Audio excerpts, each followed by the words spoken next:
Hello and welcome to another episode of The Closing Track, the official podcast of Another Ascending Lark, where music and the Christian worldview collides. And even after not having done an episode last week, I haven't thought of anything to actually fill this spot up. So I think I'm just going to retire it and come up with some other way to kick the show off. Yeah, I don't know. I kind of like it if we, start thinking about it a bit more. Yeah, but that's the thing is that I don't want to, I don't know. I don't want to make it so cliche that we run everything under the sun and the ground, or we awkwardly try to fit everything kind of into it. Well, I do have one idea that you could have used for this episode now. Oh, really? So what was it? Where music and the Christian worldview collide and it makes a sonic rain boom. That must be a My Little Pony reference, isn't it? There is a strong possibility that it's a 100% chance that it's a My Little Pony reference that you just snuck in after I explicitly said that My Little Pony is like no. Good job. Good job. I didn't see that coming. I applaud you for your secrecy in sneaking that in. That was very impressive. Thank you. I appreciate that. Don't do it again. Yeah, we'll see. No promises. Fine, no promises. My name is Austin. I am the head honcho of this shindig. I'm the one who says the same thing in this spot also every week and doesn't really have a very good set of adjectives to describe himself or what I do. And I'm Brett. I'm the other dude here, and I am the unapologetic brony of the duo. Oh my gosh. Really? Yes, really. Oh my gosh. I don't even know how to respond to that. I still, that is one of life's greatest questions, is why in the world does that show exist, and why in the world is you, of all people, a fan of it? Watch the season 3 premiere with me and you'll see. I don't know what I am. I don't know what I am. You just can't even? Yeah, I just can't even. That's exactly what it is. I just can't even. Anytime the words Brett Strobel and My Little Pony coming together into the same sentence in a positive light, I just don't know what to say to it. I just don't. You could say, Brett's referenced me to a lot of awesome shows. Maybe this is another one, and maybe I should check it out. I could also say that this is Brett Strobel. Therefore. Come on. Maybe. No. If you want to contact us, you can get a hold of us by emailing us at anotherascendinglark@gmail.com, or you can find us on Facebook at Another Ascending Lark. Our Twitter handle is AALblog, and of course you can visit the website at anotherascendinglark.com, where we post all of the episodes to the show with links mentioned in the show. We have a weekend feature that rounds up really, really good articles for you to read. And then for the first time this year, I'm actually writing an article for the blog. It only took me until October to finally write something. About time. Yeah, I know, right? It's about time. It's like, really? I'm just now writing something for this dang website of mine? But, well, it'll be good. It'll be good. Which, by the way, I need you to edit it. Before I publish it on Wednesday. Will do. Okay. Yeah, because Brett is, the editor-in-chief that I am not, because he has the English language shoved up somewhere in his body, and I just don't know how to even get close to the level of English that he has. Well, a lot of it probably has to do with some OCD issues I have. That's actually probably pretty dang true. I was actually going to go with the fact that, you're pursuing a master's in the subject, but that works really well, too. Well, the master's helps. Yeah, the master's either helps or makes the OCD-ness worse. It might not help you in that regard. So yeah, we missed out last week's episode. We just both had a super long week, and we were just both like, no, we don't have it in us to do an episode this week. And then we were going to do it Saturday, and then Brett wakes up and looks like a zombie in The Walking Dead, just without all of the mutilated flesh and everything. Well, I kind of look like that every morning. No, you looked like even worse Saturday. When I saw you in your bed before you said something, I was like, he doesn't look like he feels well. Of course, your first thought was that I was hungover. No, my first thought was it's unusual for him to be asleep this late. Something is wrong. You asked, I woke up, you mentioned that it was late, and I said I feel like crap, and you said, did you drink too much last night? I did say that, actually, now that you say that. And you're quite right. I did say that. but that's not the case. So for anyone who's getting the wrong idea, no, Brett did not get drunk. I can verify that based on what bottles of what were consumed the night prior. Excellent. Because that's how things work in this house. Anyway, that's a really roundabout way of getting back to the main point. So we are going to try to kind of play catch up a little bit and cover stuff from that we would have talked about last week. And then we're also going to try, air quotes, to get to the Dove Awards and talk a little bit about the Dove Awards and who won what and why such and such persons should not have won such award and why the concept of the Dove Awards in of itself needs a little bit of tweaking. And by a little bit, I mean a lot. So yeah, hopefully I think we will have a real good show on our hands. Just a couple of quick little news things just to get started. Vinyl sales in the UK are like soaring at the moment, which the vinyl guy in me is excited because if it's happening over in the UK, it probably means it's happening over here as well. Not necessarily. Usually it happens in Europe before it happens in America. Well, right. So. Yeah, that's what I mean. It's like it may not be happening at the exact same time, but if there's a sales spike in the UK, I'm willing to bet more than anything that something similar is either already starting to happen or will happen over here in the country. According to Billboard.com, the Entertainment Reseller Association's year-to-date sale of vinyl albums is at now 844,000, something like that, over the 829,000 that was the entirety for 2013. So already in 2014, it's not even the end of the year yet, and in the UK, they've already surpassed pretty significantly the vinyl sale so far, and the Christmas season hasn't even hit yet. So that's pretty encouraging that vinyl, the only format of music that is actually like profiting at the moment. CD sales, MP3 sales, cassette sales, if that's even a category now. But I keep buying cassettes all the time. Why haven't you told me this? Because I'm kidding. Okay, I was like, surely you jest, because if you do, I want them. But I don't know. I mean, given the next bit of news, CD sales might start going back up again. Well, the next bit of news might hurt a particular album's sales, but yeah, we'll get to that in a second. I wanted to read the top 10 vinyl albums in the UK so far. I've got Arctic Monkeys in their album AM. We got Jack White's new album Lazaretto, which is not your typical vinyl album. He did some pretty trippy stuff with that. It's an album that I've wanted to buy. I just keep forgetting to buy it. And listen to all the really kind of cool things he did to it and make it a really unique vinyl. Oasis, Royal Blood, Led Zeppelin is in this top 10 list 3 different times. That just makes me happy. Yeah, that's just awesome. That just makes me happy. Like, oh man, I saw that and I was like, Led Zeppelin, still kicking butt. They definitely deserve it. Yeah, they definitely deserve it. And then Arctic Monkeys and Pink Floyd and Stone Roses are in there again. The fact that Pink Floyd's Dark Side of the Moon is in this top 10 list is like, duh. Yeah, that's not a surprise that's like, in any way. That's like a no duh there. So hopefully this means that vinyl sales are starting to pick up in America. I know that, I mean, I've spent $200 or $300 on vinyl this year compared to last year where I didn't spend a dime. So, I mean, it's starting to pick up over here, thankfully. Yeah. And hopefully it's not like this next, like a more permanent hipster fad. It's like something that actually stays. I don't know, it does sound like a hipster fad to me. Well, all the people, not all the people, I want to clarify that statement. Most of the people that I know who are really into the vinyl revival at the moment have some really strong hipster tendencies. It's not true of everyone. I know some metalheads who are collecting a lot of vinyl as of late, but in general, it's not. In general, it's a very, very particular subculture of Americans. The thing is, once it becomes very popular, the hipsters will drop it, and then most of the sales are gone.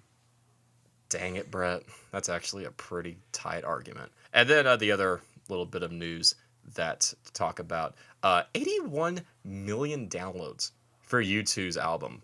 That's unbelievable.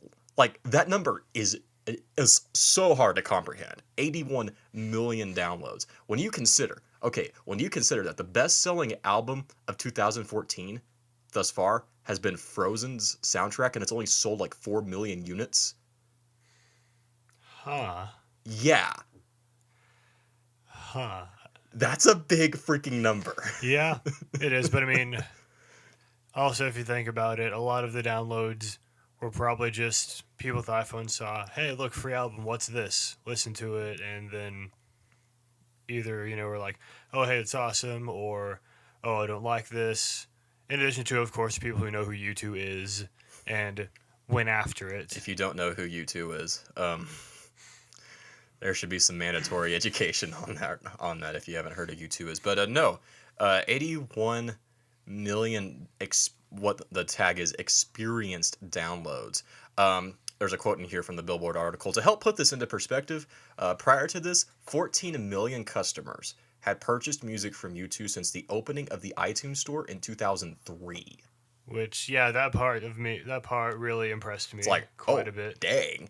Now, like you said, that doesn't mean that people, listened to it or people liked it. I mean, I know I download albums all the time that I actually don't ever listen to. I have a real bad habit of stalking Noise Trade for new albums and then downloading them and never really listening to them.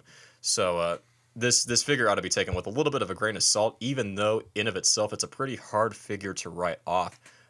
Anyone who tries to make the claim that U2 is like this, irrelevant fad from the 80s will have a really, really hard time explaining away an 81 million download figure. That's not something that you can just explain away as being an irrelevant fad having an occasional stroke of awesome, because that's too big for that.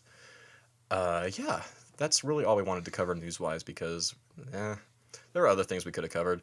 But in light of the fact that we have several albums to talk about, I figured we would want to talk about the albums more than we wanted to talk about boring, newsy things. Brett, which album are you going to do a rewind review of this week? I will be doing a rewind review of Hydra by Within Temptation. And that album, I'll let you speak first before I say anything.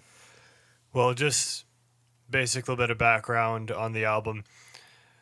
Austin, you know what a Hydra in Greek mythology is, right? Yeah. Okay.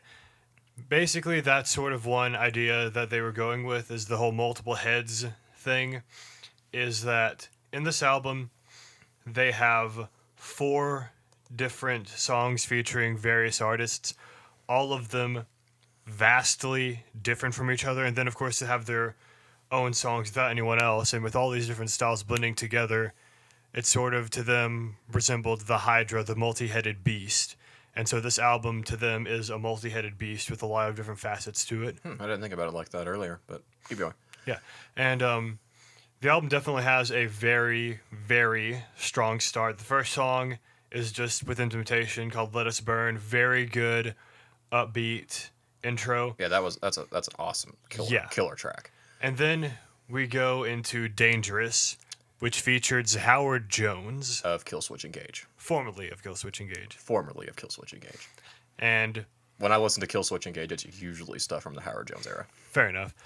And surprisingly, the two voices definitely blended together. I mean, Within Temptation, they're a very typically beautiful, goth-ish style. Howard Jones comes from a very hard metal band, but they definitely blended together well. Probably the strangest combination on this album comes next with And We Run, featuring Exhibit. Which, that song, I was face-palming the whole entire time I was listening through to it. The first time I heard it, it was just so different and out there. But listen to it again and listen to it a few more times, and I have to admit it grows on you. Huh, okay. It definitely grows on you. It didn't do that for me, but if it did it for you, cool. And fair warning, just saying this is the only song in which language happens. There is one F-bomb by Exhibit, of course. Yeah, duh. But still a good song otherwise. And then Paradise, What About Us features Tarja, formerly of Nightwish. Yes, which I love Nightwish a lot. Yes. I love Nightwish. This combination, my thought was, well, it's about dang time. Right? It only took forever for this to actually come about. And, I mean, It works pretty much how you would expect. It's incredible. When you have two powerhouses of two of the most acclaimed female-fronted progressive metal bands of all time, you would think that they would have crossed paths on this at one point in time or another. But then the next song, Edge of the World, I mean, it starts off kind of promising, but it kind of seemed like a yawn to me. I mean, it had potential to be a really good, slow, beautiful song, but it just didn't deliver. Silver Moon, Not Covered by Roses, next to those are pretty good songs. Dog Days was really repetitive to me. So, I mean, that and Edge of the World are really the only downsides. Tell Me Why, great song, which sort of has a build-up sort of a vibe. Then you get to the last song, Whole World Is Watching, featuring David Perner of the alt-rock band Soul Asylum, which I have to admit I hadn't heard about until before listening to this album. But that definitely worked. I mean, if it makes any sense to me, that sounds kind of like a closing song for an anime. Okay, I can see where you're coming from with that. I can definitely see where you're coming from with that. Okay. But yeah, overall, I mean, Hydra did have its low points, but it was definitely a great album. If you are currently a fan of Within Temptation, definitely listen to it. If you're not... If you're currently a fan of Within Temptation, I'm pretty sure you've already listened to yeah, it to death. I mean, if not, then definitely check it out. It's not a bad place to start. Yeah, I don't know what the deal was with this album, but for all the things that it does right, it just didn't work with me for some reason. I don't know why. Let Us Burn is awesome. Like that song is great. But the rest of the album, I don't know what it was about it. I just couldn't get into it. I still don't understand why you would think that I would be all over this album, but it didn't really do it for me. When's the last time you listened to it straight through? Oh, it's definitely would have been several months. It might be worth it for me to revisit it again. We haven't done this in prior episodes, but if you were to give a numerical grade to it, what would you put it at? Out of 10? I'd probably put it at 9.25. Okay, that's pretty high, but I will trust your judgment on that. I'm gonna do a rewind review on Needtobreathe's new album, Rivers in the Wasteland. I've always been a huge Needtobreathe fan. I have definitely appreciated the unique style of folk intermixed with a radio-friendly rock pop vibe that they pull off, and the fact that they wear their faith on their sleeve without shoving it down your throat. And this album is no different, and it's this album, after having it been out for several months and have listened to it quite a many number of times, is probably my favorite of Needtobreathe's albums. It's a lot more rough around the edges sonically. It's not quite as polished or as rock driven as some of the songs in The Reckoning, their last album was. Definitely a little bit more of a folk drive and not as much of a rock vibe. There is definitely rock vibes throughout quite a few number of places. State I'm In and Where the Money Is in particular got a real nice rock vibe to it. The album opens up with Wasteland, which might be one of my favorite Needtobreathe songs of all time. It's got a very light, sort of basic acoustic guitar intro with the Reinhardt brothers, taking the lead vocally. There's a line in that song, which if you were to look at it on paper, you would expect a Christian band to come out and do. It's "Oh, if God is on my side, who can be against me?" which is a phrase quoted directly from Scripture. But if you were to put that line into, well, I can think of a bunch of other bands, but I'm not going to actually say their name, and you won't either. Dang it. Yeah, I knew what you were thinking. It would come off feeling really kind of forced and kind of there just because it had to be there. When these guys sing about their faith, it's far more natural than you would expect a Christian band to feel. For a band that's as popular as Needtobreathe, when they sing about their faith, it comes out a lot more natural than you would expect. It's expected to be, given how popular they are. I mean, they have done multiple tours with real big names. They did an extended tour with Taylor Swift, which got a lot of critical acclaim in the press. They have one of the smoothest, tightest, and most enjoyable live shows around at the moment. And I would love to see most of these songs on a tour, even though they're a little bit more laid back. Difference Maker has been getting a lot of play on Christian radio stations as of late. Anytime I'm listening like to a Christian radio station, in those unfortunate situations where we are, more or less forced to listen to to a station like that. And we're struggling not to visibly facepalm. Yeah, well, okay. If I'm listening to a station and a Needtobreathe song comes on, generally I will totally be down with that, because even in their radio stuff, it's better than most of the stuff that you'll find on the rest of those stations. Yeah, that's definitely true. And even on this album is still true of that. And Difference Maker, even though it's been getting a lot of radio play, is still definitely a better radio cut than most other similar acts are doing. And then definitely the closing track, More Heart, Less Attack, kind of closes in the same sonical vein as the opening track, and really ends it on a soft note. This was not a totally soft album, but it's definitely a little bit more relaxed overall. Not quite as, I said this earlier, not quite as driving. Definitely a lot more intimate and a lot more vulnerable of a vibe that is carried throughout the whole entire album. So if I were to put a number on it, I would probably put a 9 on it. I would definitely put a 9 on this at least. This was an outstanding release. Even if you're not a Christian or a fan of Christian music, if you like folk, this is not a band that's going to really kind of rub you the wrong way. Their faith is not presented in a way that is cookie cutter, that is predictable, and is not of the typical Christian band style to do things. So, yeah, I definitely have loved listening to this album over the past several months. It's definitely been one of the best releases of the year so far. Brett, what is your rewind review this week? Austin? Yes? Do you remember My Chemical Romance? You might as well be asking me if 2 + 2 = 4. Does it? It depends. Fair enough. But, yes, My Chemical Romance is, in my opinion, one of the best bands that came out of the early 2000s. And they, unfortunately, broke up a couple of years or so ago. They had a good run. It wasn't. I wouldn't say it was unfortunately. They had a good run. Yeah, I mean, but it's unfortunate to me because I think they could have gone on making even more incredible music. Okay, fair enough. And like Good Charlotte, My Chemical Romance suffered from what I called the drummer's curse. Did it now? Yes, which, just kind of backtrack a little trivia for you. The way My Chemical Romance was initially founded was Gerard Way, the lead singer, and Matt Pellissier, the original drummer, were in New York on 9/11 and saw the towers fall. And they said they needed to do something with their lives. And so they got together with a friend, Ray Toro.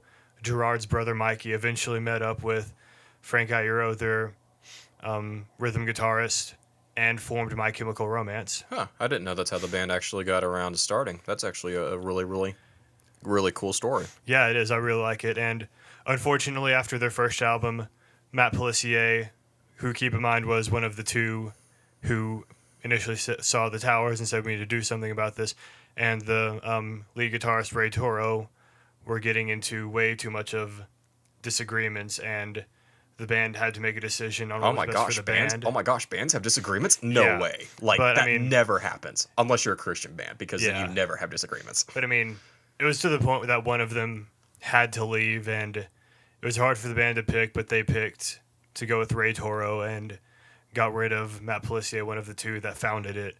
And since then, they've had issues with drummers. Sounds about right. Yeah.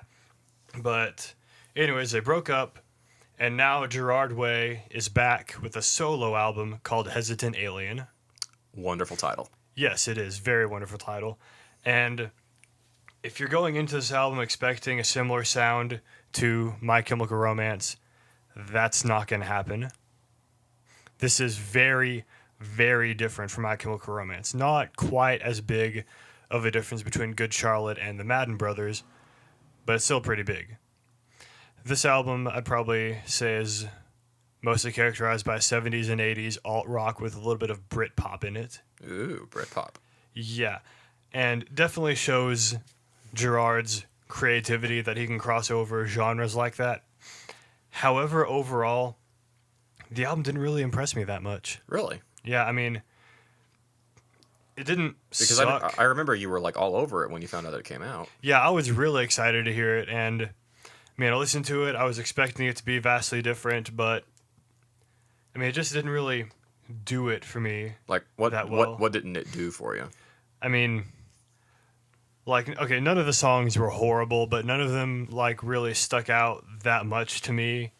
I mean, they're like, okay, this is good. I willfully listened to this multiple times, but it just didn't have that oomph to me. Okay. And also, in a lot of the songs, the mixing was really off. How so? Mainly in that the instruments were way too loud compared to Gerard's voice. Like a lot of times you're straining to hear him singing because the instruments are so loud over him. Was there a punk vibe to this record?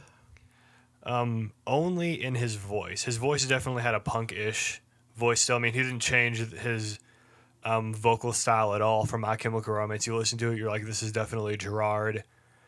But Okay, so yeah. it's probably just a case of a bad mix then. I mean, it happens, but it's always unfortunate whenever it happens because it really does affect the way an album listens. Kind of like last episode where we talked about Stryper. Yeah. Because that live album, as good as it was, the mixing of the drums really makes it unbearable at certain points. But anyway, if you were to give a number on it, what would you put a number for it? Probably say 7.75, maybe an 8. Really, that's pretty high.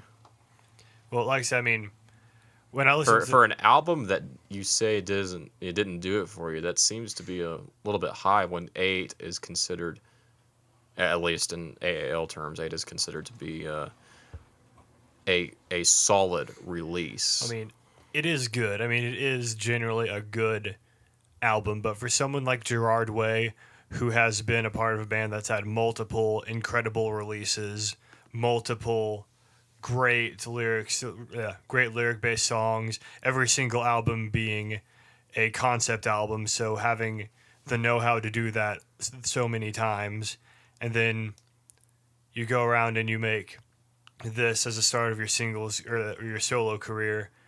I mean, yeah, it is still good, but you would expect more from Gerard Way.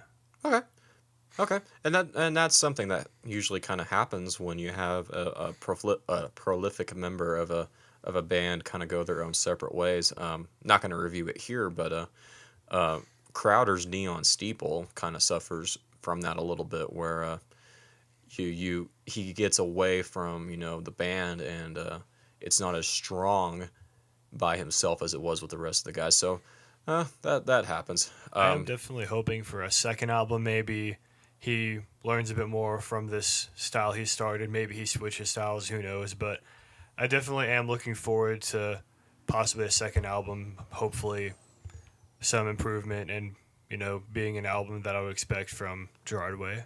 Okay.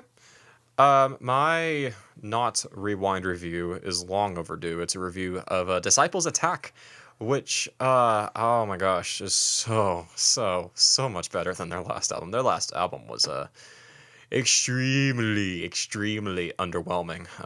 Oh God Save Us All. I listened to it, enough times to write a review of it, and I have not really touched it since because it was that disappointing of a release, which sucked because that album followed the first Another Ascending Lark album of the year back in 2010, which was Disciple's Horseshoes and Hand Grenades, which I still will consider to be their best album and really one of my favorite hard rock albums of all time. Horseshoes and Hand Grenades, I'm always in the mood for that album. I know every song on that album left and right. So I'm thankful that Attack is not the recovery I wanted, but it's still a recovery nonetheless. They've gone the independent route, like a lot of other bands are doing, and the changes that come with being an independent band are pretty dang obvious. Probably the best example of that is the opening track, Radical, which the first time I heard it, I was like pulling my hair out. I was like, guys, what are you doing? There's in the middle of the song, in the bridge, you got the chorus, which is standard-ish Disciple hard rock fare. And then as soon as the second chorus ends, it transitions into this key change where it is this worship chorus in a, like, I think it's like in the key of C. And it's out of the blue. It doesn't transition well at all. It's a terrible transition. It's so out of place from the rest of the song, and it just sounds terrible. So, on a scale of 1 to the random scream in Flyleaf's new album, what would you rank the weirdness of it? I don't even. Wow. I will think about that, and if I have an answer by the end of the episode, I will give it. Sounds good. And actually, like the first track, "Radical," has been the radio single that they've been pumping out on Christian stations as of late. Hasn't been doing well. I wonder why. When you have a really, really awkward transition in your opening song, and it's your first radio single off the new album, I wonder why you're not doing so well. Thankfully, the rest of the album is not like that. Attack and Dead Militia are definitely some solid hard rock Disciple stuff. Dead Militia is probably the best song on the album. It's got a real nice Project 86 vibe to it. Real strong chorus, real good structured verses. Scarlet and Angels and Demons have that melodic Disciple vibe that really kind of feels familiar to the Horseshoes and Hand Grenades era. Unbroken is probably going to be the next radio song. It's not all that great. Pretty predictable, pretty bland. The name. What if I told you that Disciple opened a song with a fast-tracked screamed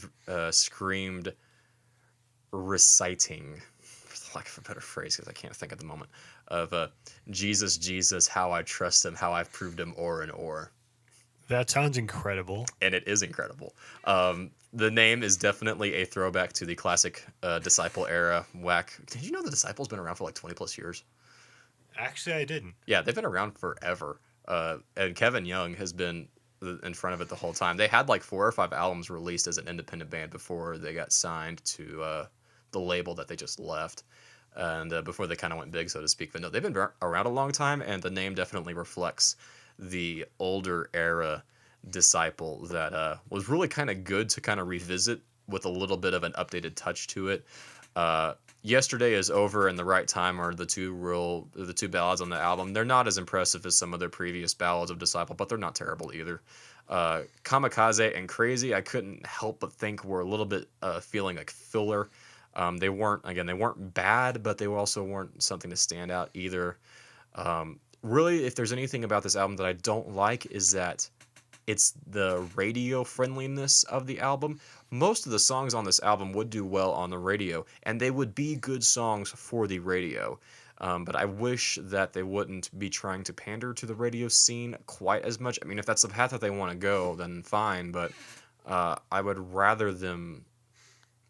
I don't know. There's only so much solid you can crank out of a bunch of radio primed cuts. That narrows it down quite a bit, especially with Christian radio, where like the cookie cutter mold is so domineering, and it applies itself to this album and some of the songs pretty dang well, even though they would be good. They're good radio songs. I just wish that there weren't so many radio songs on here. So if I were to give it a grade, I would give it an 8. I would stick it at an 8.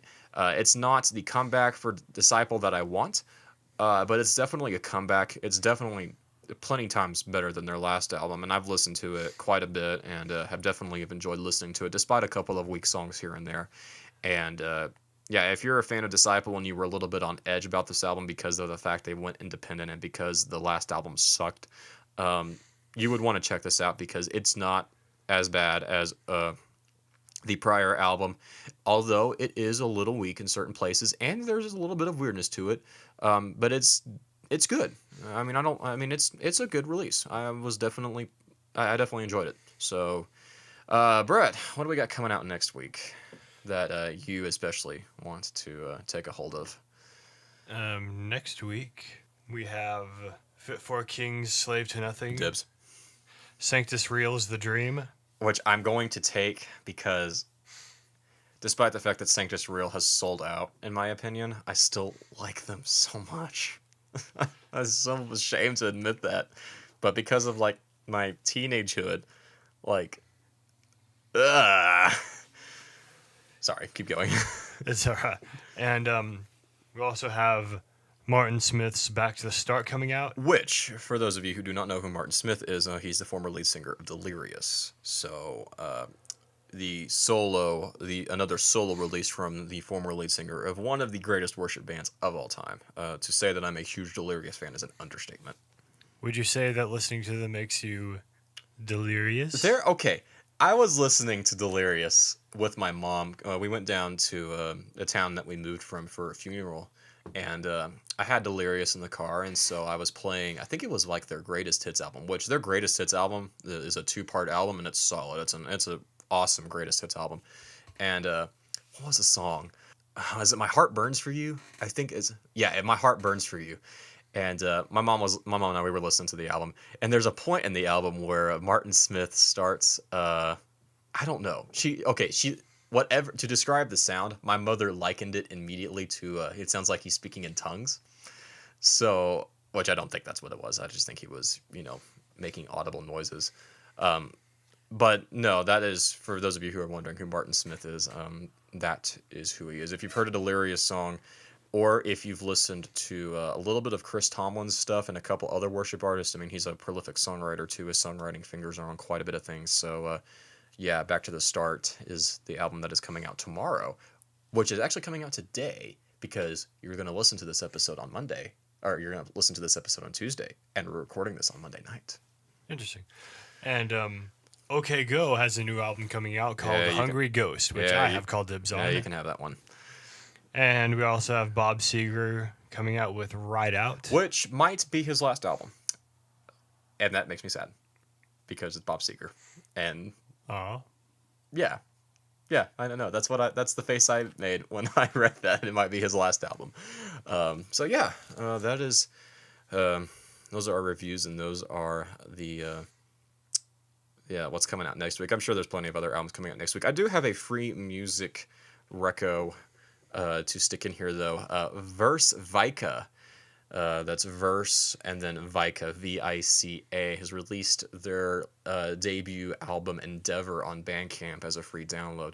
Not going to review it here just because I haven't really listened to it, but it's progressive metal, and it's progressive metal of the gent-ish Periphery meets The Contortionist, just a name off the top of my head, variety. So if you are a progressive metal fan, Verse Vika and their album Endeavor is free on Bandcamp. Who doesn't want free progressive metal? I mean, if you don't, shame on you, because it's progressive metal.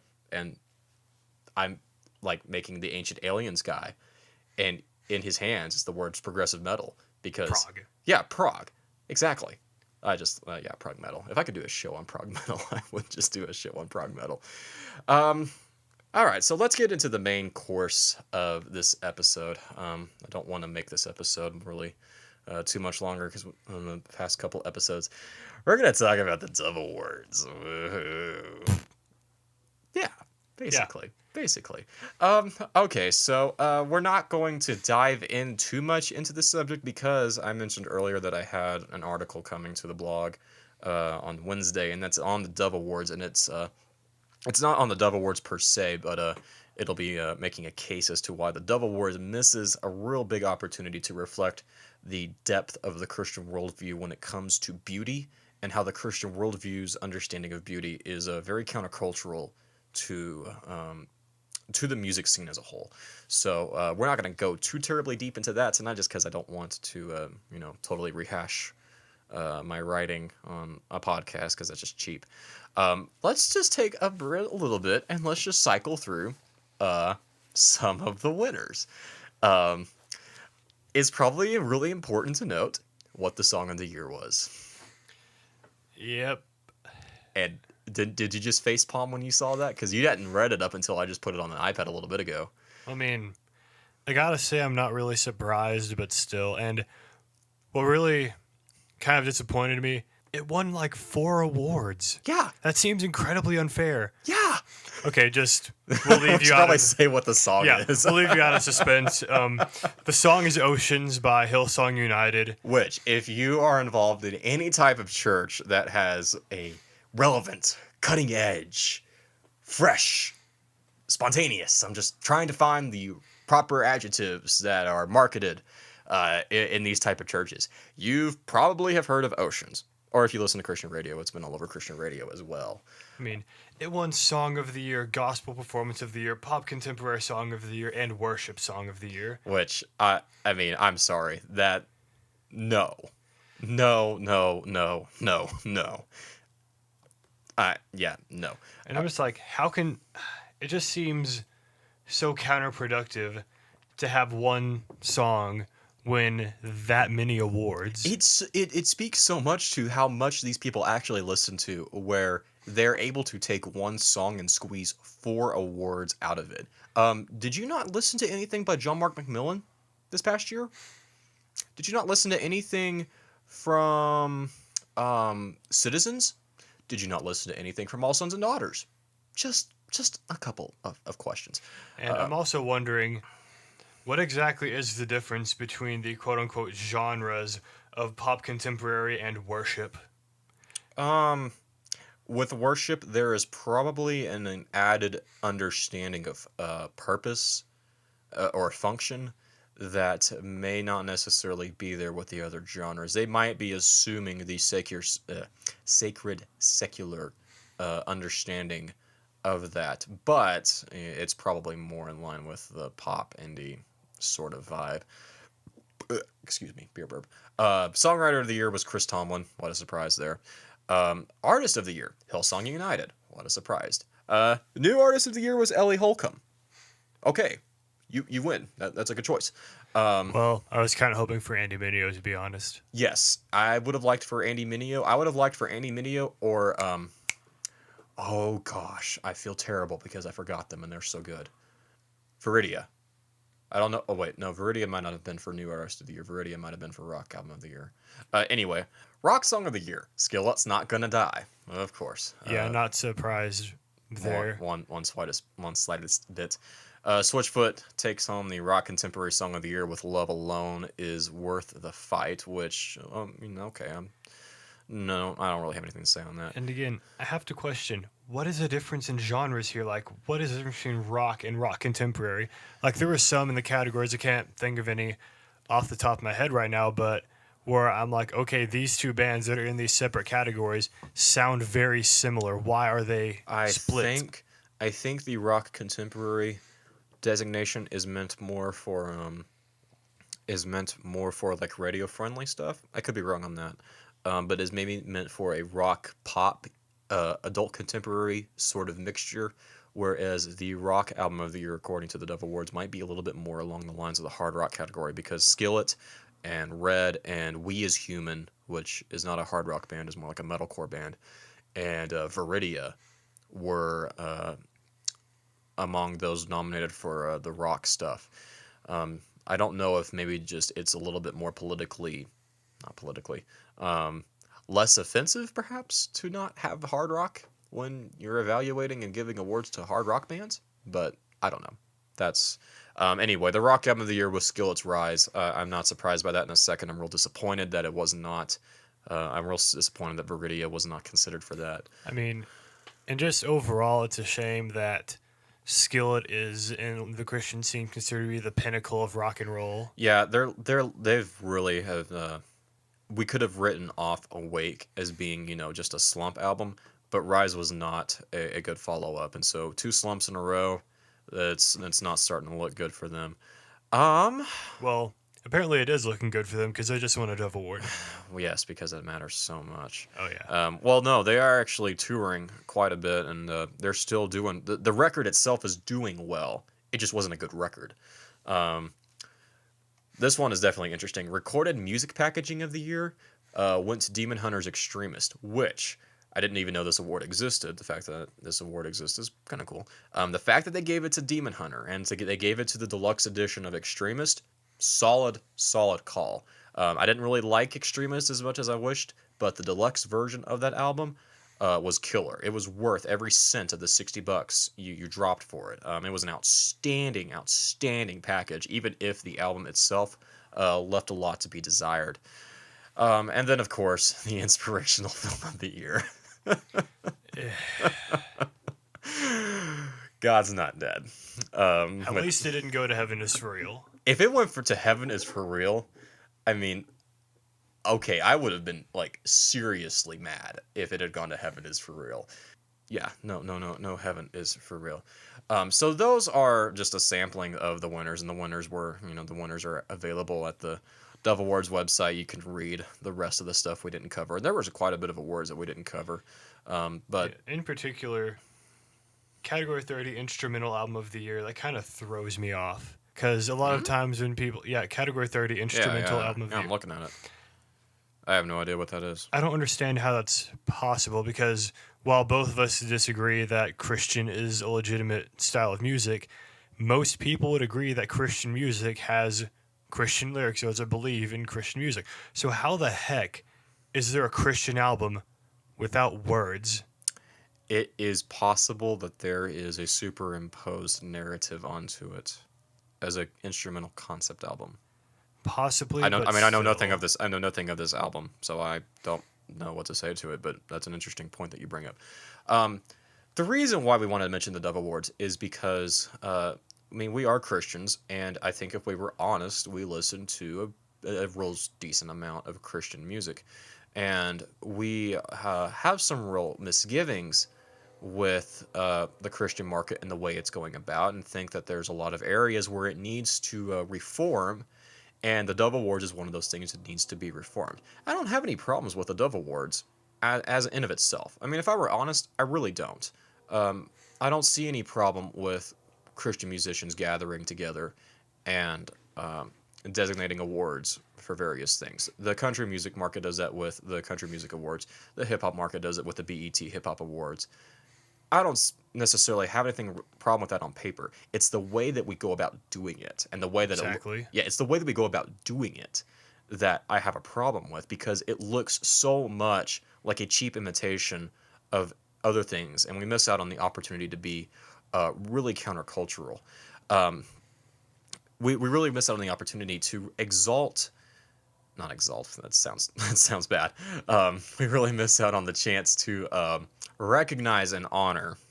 There we go. That's better. Albums that are truly beautiful and creative creations, rather than albums that are just necessarily popular. Which, if anything, this year in particular, the fact that Oceans won 4 awards. If you have any doubt in your minds that the Dove Awards operates with its standard of being a real popular driven standard, like they will award based on popularity, the fact that Oceans won 4 awards ought to put that out of your mind. Like that is the modus, that is the drive of the Dove Awards, at least in practice. They may not hold to that on paper, but when you look at what gets what at the end of the day, when it comes to some of their more significant awards, it's popularity driven. So we're running out of time. I don't want to say too much more on the Dove Awards, only because, like I said, I wrote something a little bit more on it. It's a little bit more of a formal, I don't know, I'm going to say formal, but a little bit more of a step-by-step argument as to why the Dove Awards has the opportunity to really do something significant in the culture, but it doesn't, because it's starting from the wrong steps. So check back Wednesday, and that article will be up after Brett edits it and corrects all 10 billion of my grammar and spelling mistakes that Spellcheck didn't catch. I'm sure there are only 9 million. Oh, only 9 million? Yeah. Oh, well, I was hoping for the 1 million mark so that I would improve over the 2 million of the last one. Brett, you got any recommendations this week? Yes, just one.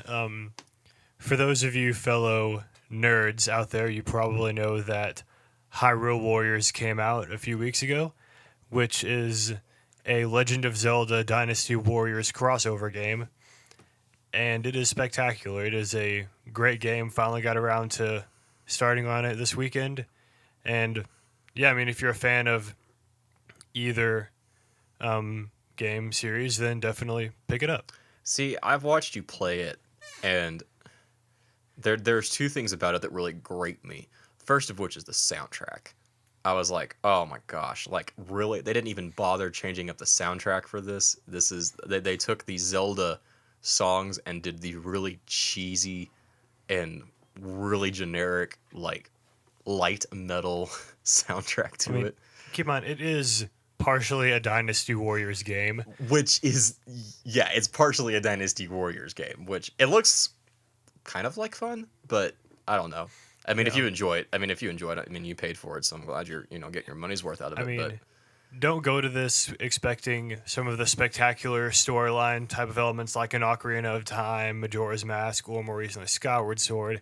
I mean, there is a storyline to it, but it's mainly intended to be a just fun, casual game where you slaughter a lot, and I mean a lot of enemies on a massive battlefield. yeah, that's my thing is that watching you play it, it looks like a Dynasty Warriors game with the Legend of Zelda themes kind of like skinned onto it. Yeah, it definitely feels more Dynasty Warriors than Zelda, but who knows? I'm not that far into it, so we'll see. Okay. My reco this week, I would like to recommend. Oh, there's a bunch of things I could recommend. Brett, what should I recommend this week? I don't know what to recommend this week. My Little Pony, No, that's not an option. What should I recommend this week? Death Note.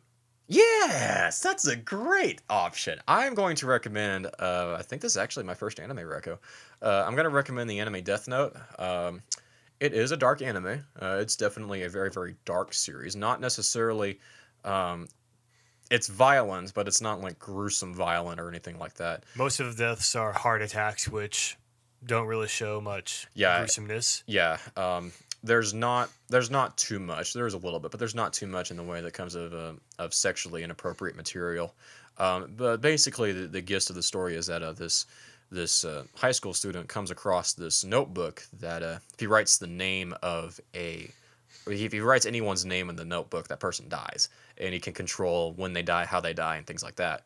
And it begins this giant game of cat and mouse between the killer and this detective to try to catch the guy who's doing all this stuff. I finished it Friday night, and when you get to the ending of it, it may be one of the most powerful endings to anything I've ever seen. When the killer gets caught, and when he gets found out, and all of his lies and webs of deception are finally brought to an end. It is a very, very powerful ending that puts a lot of despair in you as to the fallenness of man and to the extent that we go to hide our sin and that moment And justify our sins. and justify our sin, and then the ruin that comes when we are exposed and when we are brought into the light. And even though the show is definitely not sympathetic to the Christian worldview, it does a really good job of unintentionally setting itself up to communicate how beautiful the gospel is. Hey, we're talking about the gospel. We're flowing into the next part of the outline. Awesome. And I don't know. Hopefully, we can discuss the anime in more detail in a future episode. Yeah, I wouldn't be opposed to that. But no, the gospel. Just to talk about the gospel, like it's one of the things I like to do in every episode. To contrast what the anime I was just talking about, when we sin, we hide our sin. We go and we hide in the darkness. When Adam and Eve first ate of the fruit in the garden, their first response was to go and hide. God asked, where are you? And Adam responded with, I was naked and I was afraid, and so I hid. That is how we approach our sin. But the gospel says that because Jesus has taken that sin on himself, that we no longer have to hide in the darkness when we sin, that we can access the throne of grace because of Jesus' sacrifice and find the forgiveness that we need for our souls and for our relationship with God and for our relationship with each other. We can't get that forgiveness by working our tails off doing good things. That's not how, and that just doesn't do it. There's not enough good things that we can do to change the fact that we are completely dead by nature in our sins, which Death Note does a real good job of showing really the extent that it's a real good example of the extent that our flesh can be worked out. Watching it, I sympathized and saw a lot of myself in the main character who is the killer in the anime. I'm pretty sure most people could watch it and sympathize at least a little bit with the killer. And if not sympathize, at least identify. Watching it, I was able to identify with, oh my gosh, like this is me. And if I don't have Jesus if I don't have the blood of Jesus covering me in my sins, and if I don't have the resurrection that is given to me through the gospel, that is me. I am someone who could very well be like this or do these things. And so the gospel shows that even in the most hopeless of situations like that, we don't it's not the end of the story. The end of the story, the end of Death Note, is death. With the gospel, the end of the story is life, not through anything we did, but through the work of Jesus Christ. And so that's a reco, and that's the gospel in one thing. That's pretty legit. Worked out pretty nicely there. Yeah, it did work out pretty nicely there. I totally didn't plan it like that. But yeah, it definitely did work out really well. Yeah, next week might also be doing next week's episode coming out on Tuesday. I know that Brett and I both have some out-of-town engagements, but we're going to still try to get in some episodes even though we'll be out of town. So may not be dropping episodes on Monday for the next couple of weeks. It might be Tuesday. Or it might be a later day in the week, but we are still going to try to keep the flow going as long as one of us doesn't get sick again. I'm sorry. No, it's okay. It's okay. It happens. So, just to close things out, I am Austin. And I'm Brett. And I now have to go edit this thing, which I whine about, but I really do like it. I really do like it. I really do enjoy this. Brett, thanks again for taking time out of your Monday to do this really silly show that I do and rant and rave with me about good music and bad music and good anime and bad anime. And we actually didn't talk about beer this time, which is surprising. Yeah. Which is very surprising. No problem, anytime. Yeah, definitely enjoyed it. So, check out another Ascending Lark on Wednesday for a little bit more of a detailed breakdown on the Dove Awards and why the Christian worldview has a lot to say about the way we do awards like the Dove Awards. And just check back on Facebook and Twitter or send us an email at anotherascendinglark@gmail.com. And I hope you all have a great week.